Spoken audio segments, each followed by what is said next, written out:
sus manos y sus pies y reflejar su imagen.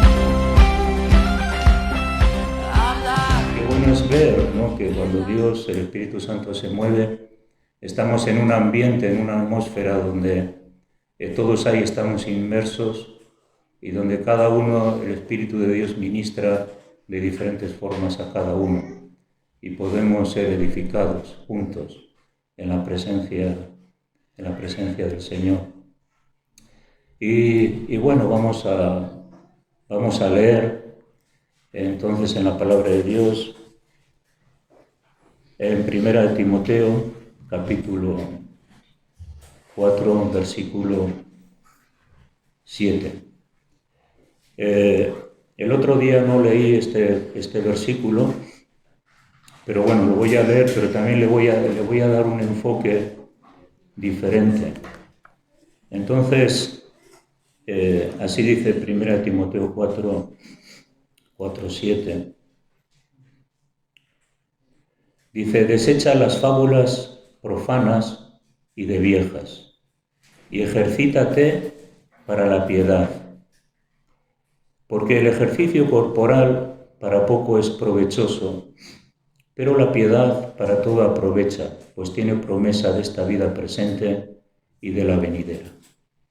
Hablábamos el otro día en relación a esto, ¿no?, que la gente se esfuerza porque quiere ganar una corona y quiere alcanzar metas de victoria en cuanto al deporte u otras actividades cotidianas. Y eso se hace frente al esfuerzo constante y al cuidado constante de nuestro caminar.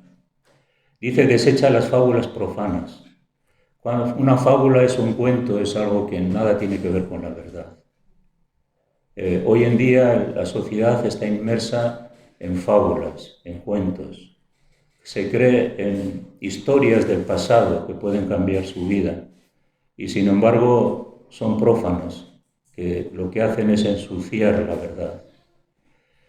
¿Cuántas historias, ¿no?, de nuestros antepasados, incluso las historias de una fe ciega en los astros o en otro tipo de cosas que han puesto su confianza en el pasado, y todavía algunos, todavía en el presente, siguen creyendo en esas cosas?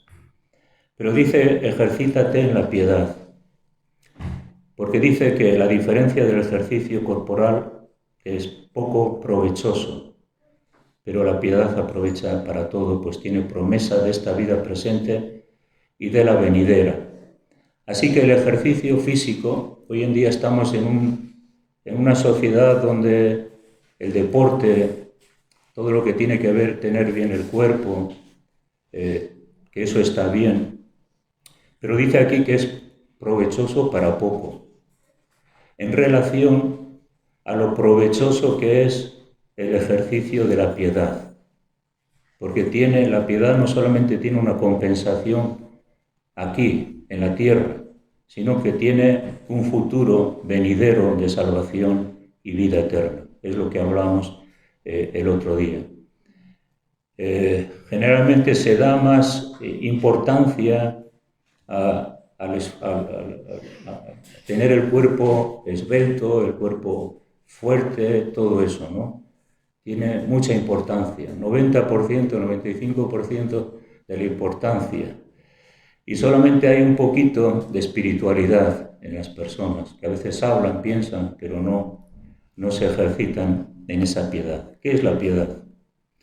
La piedad es una virtud, ¿no?, que nos lleva a amar a Dios. Una persona piadosa es una persona que ama a Dios. Nosotros hemos sido llamados a amar a Dios, a ser piadosos, a ejercitar nuestro amor hacia Dios, nuestra devoción hacia Él, nuestra mirada hacia Él, nuestra devoción hacia Él, nuestro ejercicio espiritual hacia Él. La piedad es el amor a las cosas santas de Dios, al mensaje del Señor, y afirmarnos y consolidarnos y crecer en el desarrollo de la piedad en nuestros corazones. Y también la compasión algo que lleva con el contexto de la piedad es que la piedad es compasiva. Y así como recibes el amor de Dios en nuestros corazones no hace mal al prójimo. Desarrollamos piedad, amor hacia nuestro prójimo. Inclusive esta palabra tiene que ver con la compasión por alguien que merece un castigo.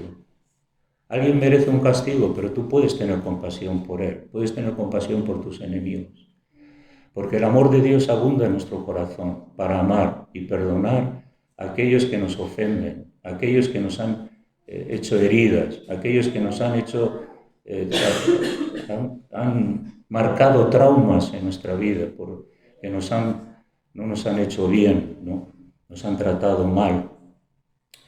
Pero esa compasión de Dios, ese amor de Dios en nuestros corazones hace que nosotros podamos amar incluso a nuestros enemigos. Y qué tremenda liberación. Cuando una persona creyente, piadosa, que persevera en la compasión, lo que desarrolla es el amor de Dios en su corazón para amar a aquellos que quizás desde el punto de vista no se lo merecen. Pero eso produce en nosotros una liberación. Cuando nosotros podemos amar por encima de las ofensas de los demás. Todos hemos tenido en el pasado nuestros enemigos, todos hemos sufrido en las familias, todos hemos tenido traumas de alguna u otra manera que han marcado nuestra vida, nos hemos cerrado en nosotros mismos, no queremos que nadie más nos dañe. Pero sin embargo el amor de Dios, esa piedad, hace que nosotros podamos amar. Y ese amor es el que te libera de las cargas. Cuando tú amas, eres feliz. Cuando tú perdonas, eres feliz. Cuando tienes compasión, eres feliz. Nunca eres tan feliz cuando aceptas a tu prójimo como a ti mismo. Y ese es el amor de Dios que ha sido derramado en nuestros corazones por el Espíritu Santo. Así que necesitamos ser piadosos para poder ser libres de cargas, de traumas, de malos recuerdos, y esa sanidad interior que es cuando el Espíritu Santo se derrama en nosotros y nos llena de amor. No siempre es fácil, no es tampoco algo automático, pero sí que si nos ejercitamos en la piedad, si nos ejercitamos en esa virtud de amar a Dios, de tener devoción con Dios, de amar las cosas santas y tener compasión, vamos a desarrollar en nosotros esa característica tan buena. De hecho, nosotros siendo enemigos de Dios, siendo enemigos de Él, tú eras enemigo de Dios. Yo también, dice la Biblia, que éramos enemigos. Aún siendo enemigos, Cristo murió por nosotros. Y ese es el amor, ¿no? Así que, ¿y qué hizo el perdón de Dios sobre nosotros? Pues nos liberó de esa carga de la conciencia de pecados y produjo en nosotros un espíritu limpio, una mente limpia, una conciencia limpia. Tener una conciencia limpia hoy en día es un tesoro muy deseado que se busca en la psicología, en los médicos. Pero la conciencia limpia la da Dios por medio del perdón de pecados en nuestra vida. De tal forma que decimos, tenemos la convicción de que el Señor ha perdonado todas nuestras ofensas, pecados, cosas mal hechas del pasado. Y esa paz en nuestro corazón, esa conciencia limpia, hace que nosotros tengamos sanidad y podamos producir sanidad también en las otras personas que perdonamos. Yo recuerdo dos personas que me persiguieron durante muchos años. Me querían y sin embargo uno ya ha fallecido y yo con el otro me llevo muy bien. Y es una lucha constante, perseverante, ¿no? El Señor dice que el que coge espada, la espada morirá. Nosotros no, nuestra lucha no son con espadas y fuerza natural para vencer a nuestros enemigos. sino que nosotros vencemos a nuestros enemigos con el amor. El amor es ese fuego que quema y que nadie se puede resistir. ¿Quién se resiste? No podemos resistir el amor de Dios. ¿Cuántos rebeldes duros de corazón han caído de rodillas porque han sentido la pasión y el amor de Dios en su corazón?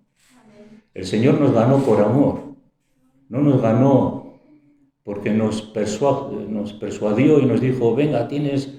No, nos convenció su amor, nos doblegó su amor. Y es ese amor que nosotros necesitamos tener hacia nuestros enemigos. ¿Sabéis qué?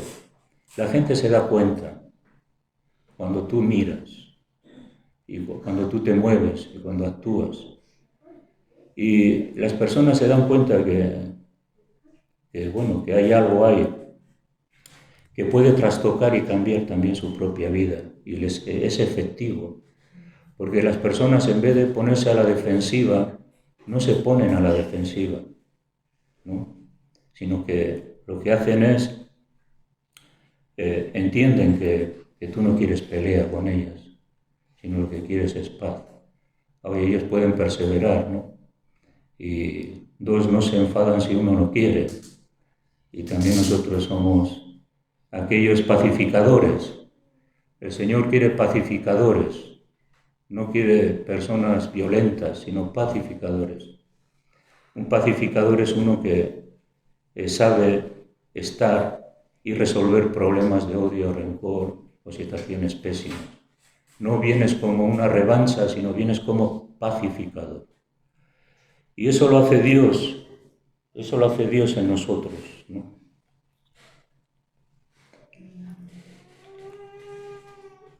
Algunos familiares hemos tenido que perdonar también, que nos han maltratado.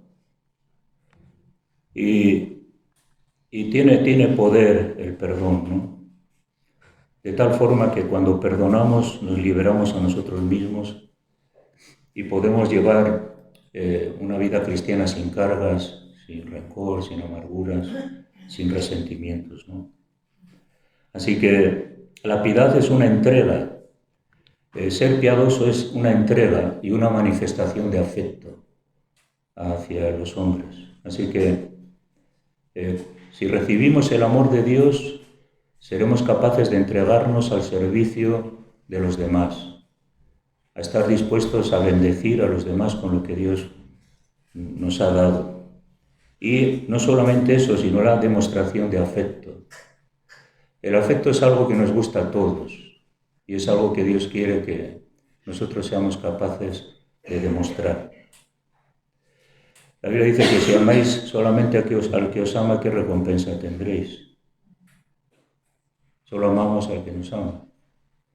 Dice, para que seamos hijos de nuestro Padre, tenemos que amar a los que nos ofenden y a los que nos ultrajan. Y entonces seremos hijos de nuestro Padre, porque nuestro Padre es igual. Y nosotros como hijos también tenemos que demostrar igual ese amor y esa compasión, ese afecto hacia todas las personas. Necesitamos sabiduría de Dios, ¿no? Ahora, cuando hablando el otro día de las personas que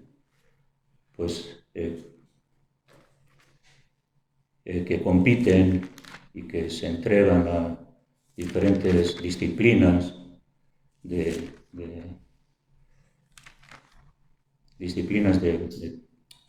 para conseguir una corona, que hablamos de la corona.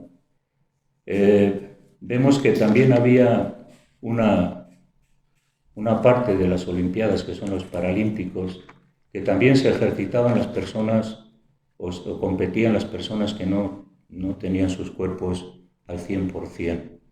O sea que podríamos decir que hay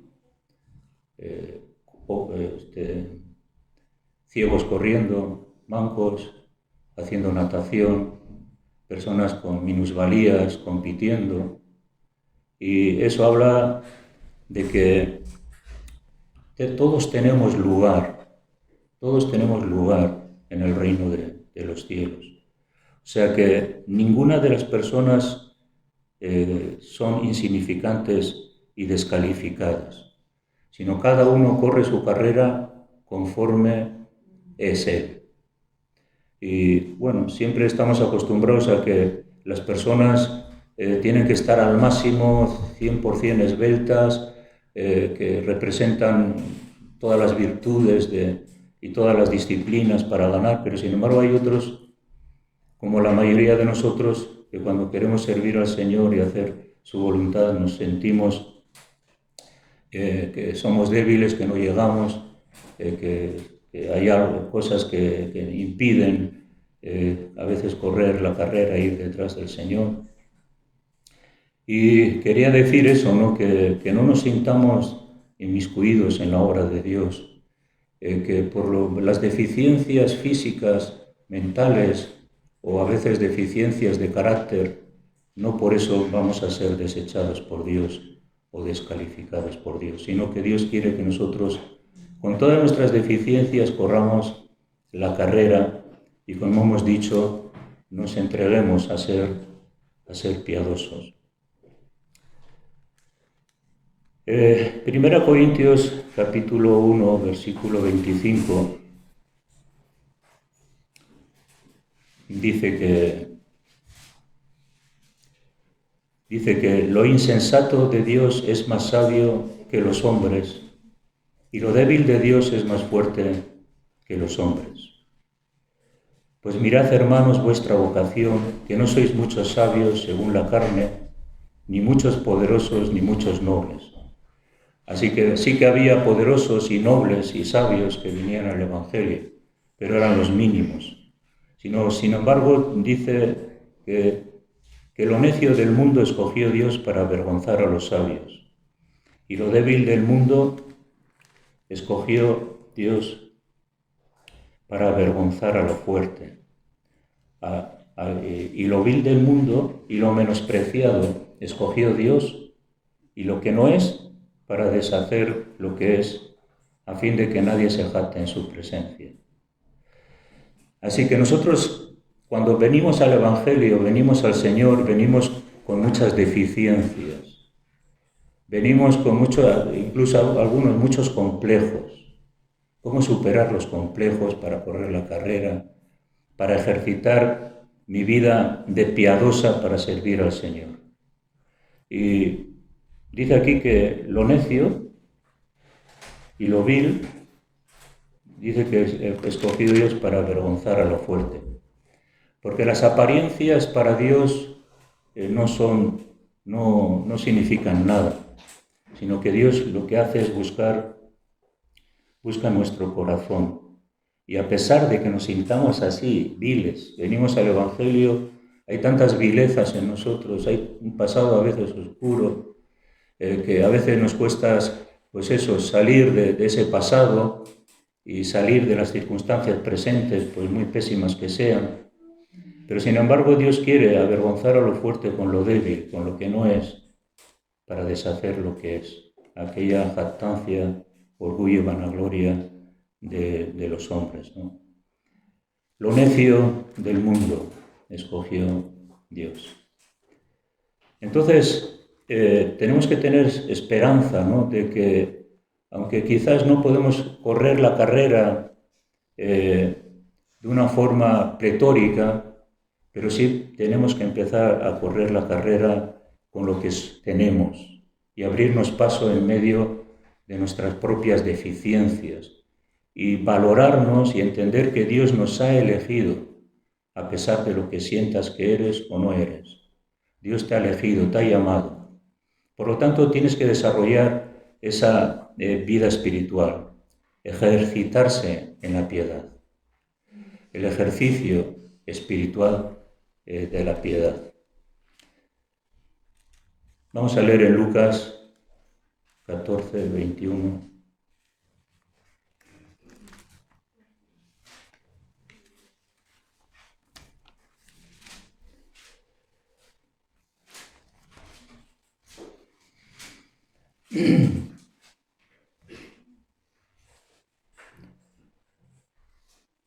Aquí está hablando de la parábola de la gran cena. El Señor llamó una invitación al reino de Dios, una invitación al servicio, y llamó a muchos. Sabemos la parábola que algunos se justificaron diciendo que tenemos que ir a hacer una cosa, tenemos que hacer otra. Y al final le dijo el versículo 21, le dice: vuelto el siervo hizo saber estas cosas a su señor. Entonces, enojado, el padre de familia dijo a sus siervos: ve pronto por las plazas y las calles de la ciudad y trae acá a los pobres, trae acá a los mancos, trae acá a los cojos y los ciegos. Y dijo el siervo: Señor, se ha hecho como mandaste y aún no hay lugar. Esta es una representación de cómo la realidad es que a veces los débiles, los cojos, los que están a veces mutilados espiritualmente por dificultades, por luchas. Es curioso aquí porque dice que vete por los campos y los caminos. Igual eran personas que no querían convivir en la sociedad porque se sentían mal, marginados. Y no eran las personas, se sentían dignos de convivir con los demás. Pero el Señor dice: vete a los pobres, vete a los que se sienten mancos, cojos o ciegos. Y es una representación no solo física en los Juegos Olímpicos. Ellos también pueden correr la carrera, pero sí también en lo espiritual. Que nosotros podemos con todas nuestras deficiencias empezar a correr la carrera, no centrarnos en las dificultades o en las limitaciones que tengo. Espiritualmente hablando, que me falta un brazo, me falta un pie, no soy suficientemente esbelto, etcétera, etcétera, ¿no?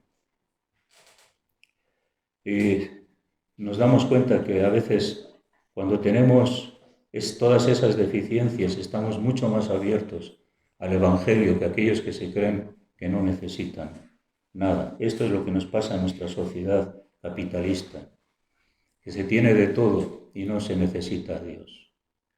Pero cuando hay algo en el corazón del hombre que requiere mirar al cielo, pues enseguida se empieza a buscar, ¿no?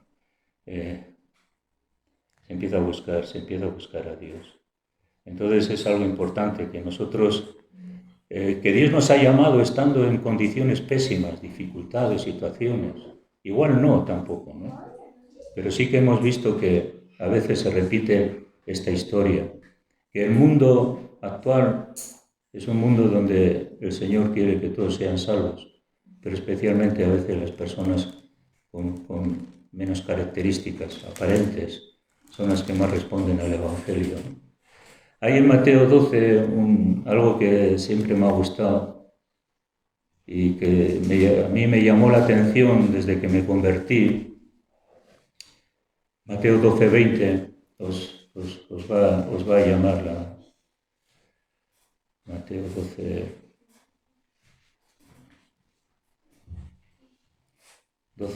Vamos a leer desde el 18.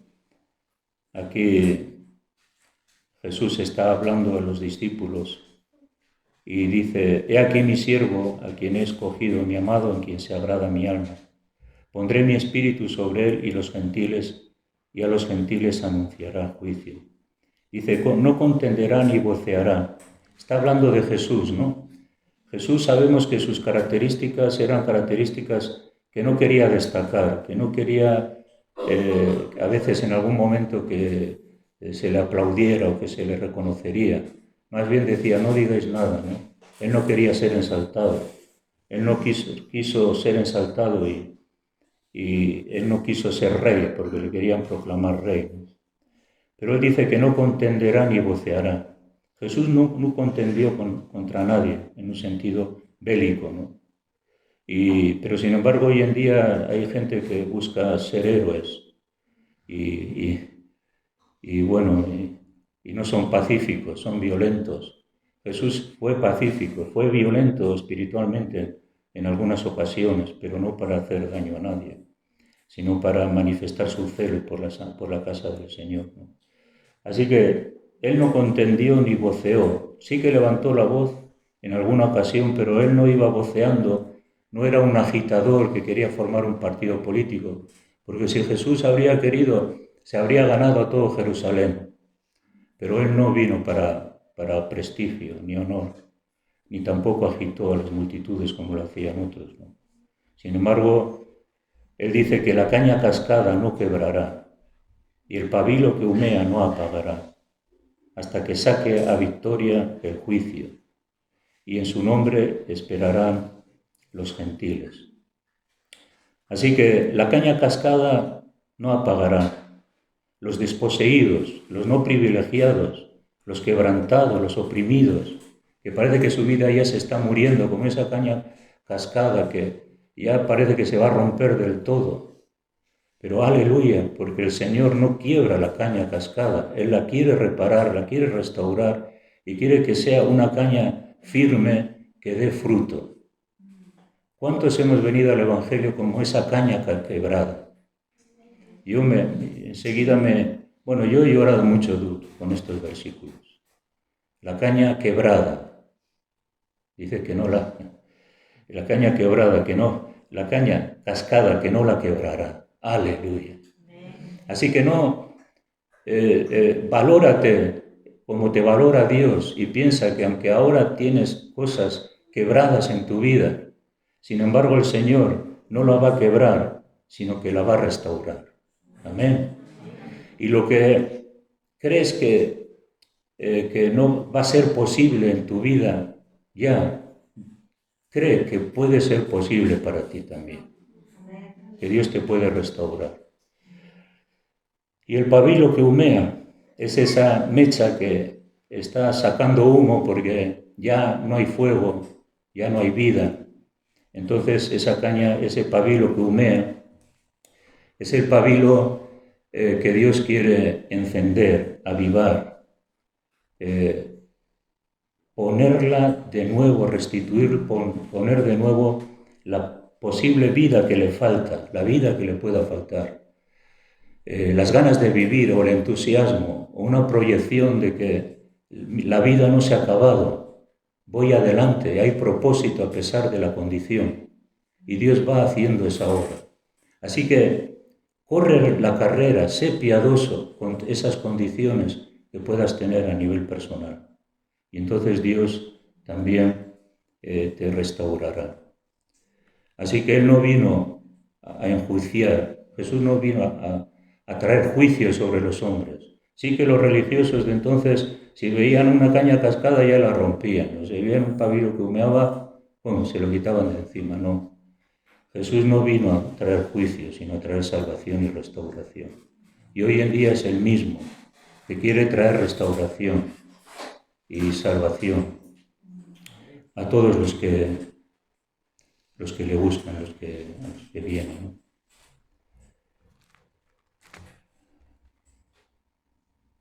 Hechos 4.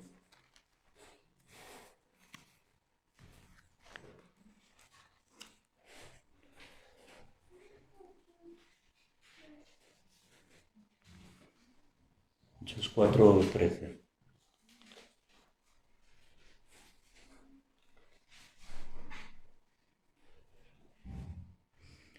Estaban predicando el Evangelio. ¿Y qué predicaba? El versículo 12 que decían que en ningún otro hay salvación, porque no hay nombre bajo el cielo dado a los hombres en que podamos ser salvos. Este era el mensaje original de los apóstoles y del evangelismo. Predicaban a Cristo crucificado y que en Él solo hay salvación.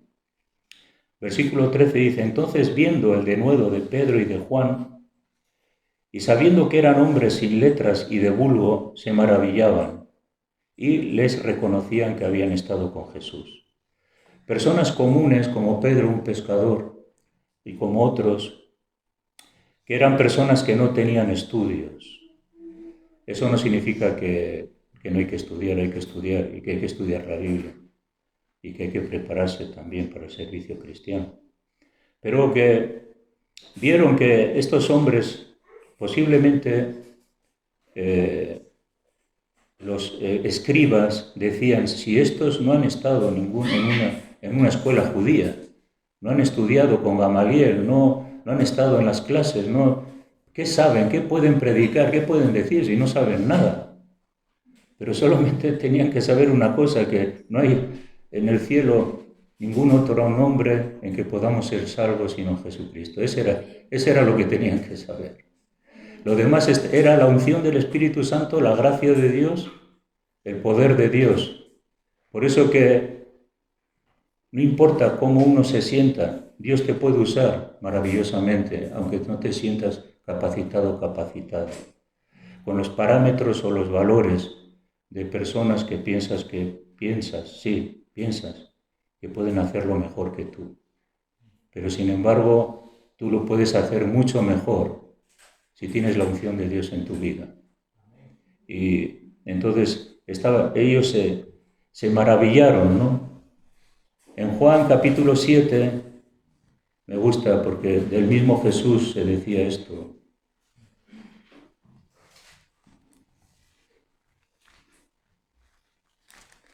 Juan 17, 15.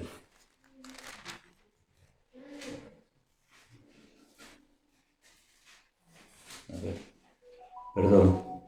Juan 7, 7, 15.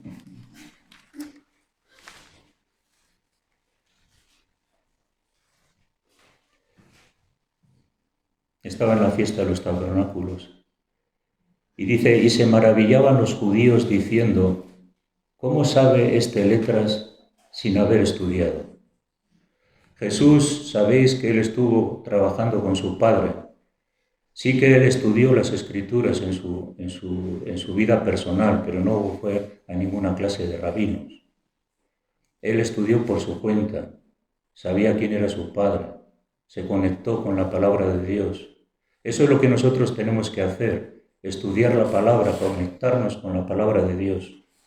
Y que aunque aparentemente no seamos personas con mucho talento, pero si tenemos la palabra de Dios, seremos capaces de poder servir a Dios. Así que para servir a Dios no necesitas ser un intelectual ni un teólogo. Necesitas conectarte con Dios. Y le decían de Jesús, pero ¿quién es este que si este no ha estudiado en ningún lado y de repente sale de la nada y empieza a hablar? Sabía lo que tenía que decir. Sabemos que de Jesús que le decían, bueno, de Nazaret puede salir algo bueno. De ese pueblito, Jesús, hay un pueblito de Nazaret, pequeñito. De ahí puede salir algo bueno. Bueno, si sería de Jerusalén, ¿no? Y habría estado estudiando con los rabinos, pues bueno, le vamos a dar crédito. Pero sin embargo, de Nazaret, Jesús de Nazaret. Nadie te ha dicho, pero tú eres de ahí. ¿Qué me vas a decir a mí?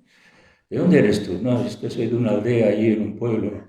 ¿Pero qué puedes decirme a mí? ¿De dónde has salido tú? Pues sí, ¿no? Que no te valoran. ¿De qué país eres tú? Uf. ¿Puede salir algo bueno de allí? Pero sin embargo, no tenemos que mirarnos con los parámetros y las medidas de nuestro mundo, porque si no, no haremos nada nunca. Tenemos que entender que Dios nos ha llamado como somos, lo que hemos entendido, y aunque no hayamos estudiado o no tengamos una carrera, porque quizás no la hemos podido tener, pero sin embargo, luego Jesús dice, fijaros porque esto es importante, Jesús les respondió y les dijo, versículo 16, les dice, mira, mi doctrina no es mía sino de aquel que me envió. Les está diciendo que él no tenía la doctrina de los fariseos y de los saduceos y de los estudiosos. La doctrina la recibió de su Padre. Entonces, cuando nosotros recibimos el mensaje de nuestro Padre, ya no es nuestra doctrina, es la doctrina de Él a través de la cual compartimos nosotros. Y esa es la diferencia, porque cuando Jesús hablaba, cuando Pedro habló, Jesús habló, los mismos que le custodiaban sabían que este era el Hijo de Dios de la forma de hablar tenía. Pero nuestras palabras ungidas por el Espíritu Santo son tremendamente poderosas para trastocar, hacer mover cualquier corazón. y necesitamos recibir esa palabra de Dios para también compartir con los demás. Santiago, capítulo 2, versículo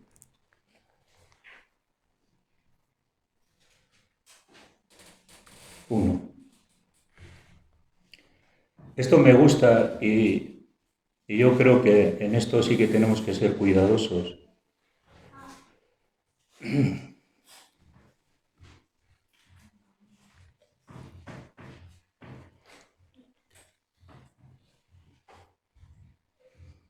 Dice, hermanos míos, que vuestra fe en nuestro glorioso Señor Jesucristo, dice, sea sin acepción de personas. Porque si en vuestra congregación entra un hombre con anillo de oro y con ropa espléndida, y también entra un pobre con vestido andrajoso, y miréis con agrado al que trae la ropa espléndida y le decís, siéntate tú aquí en un buen lugar, y decís al pobre, estate tú allí en pie, o siéntate aquí debajo de mi estrado. Dice, ¿no hacéis distinciones entre vosotros mismos? Y venís a ser jueces, y venís a ser jueces con malos pensamientos. Fijaros que en la misma iglesia había un reconocimiento de aquello que parecía que era mayor, más grande, un rico, un poderoso, uno que viste bien. Y sin embargo al pobre o al necesitado tenían ahí en la esquina. ¿Qué significa eso? Que también los valores en la iglesia tienen que cambiar. Porque a veces hay como pensamientos maliciosos, ¿no? Que el motivo de que a un rico se le favorezca es porque quizás uno puede sacar ventajas de él. Y entonces esto es un pecado también, ¿no?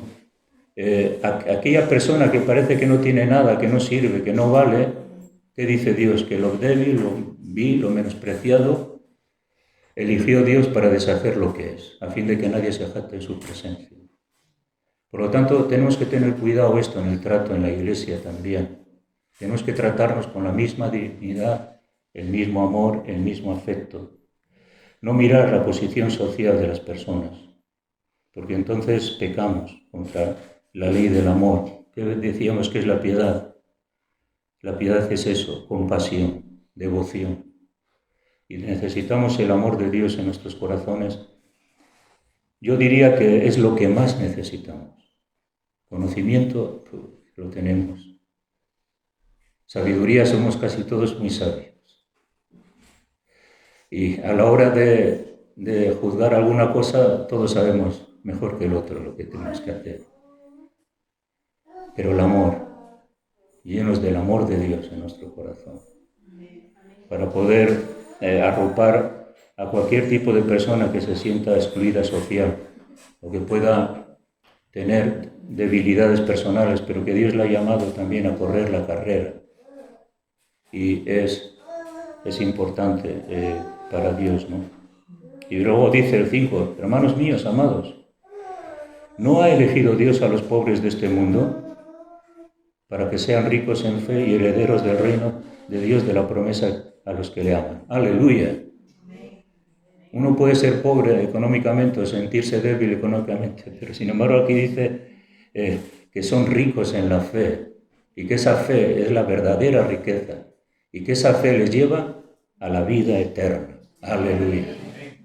Eso es lo que necesitamos entender, que no nos dejemos engañar, ¿no?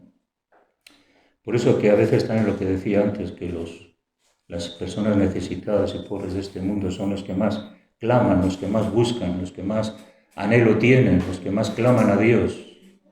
Cuando uno viene a Dios con mucha necesidad, pues es la persona que más clama, aquel que está lleno de todo, ni va a levantar su oración a Dios, ni se les va a responder, ¿no? Y ya para concluir con este pensamiento que creo que también es interesante, así que hermanos, no menospreciemos al otro hermano si le vemos que que es un hermano humilde. Más bien, tenemos que pensar cómo ayudarle, ¿no? 2 Corintios 4:7.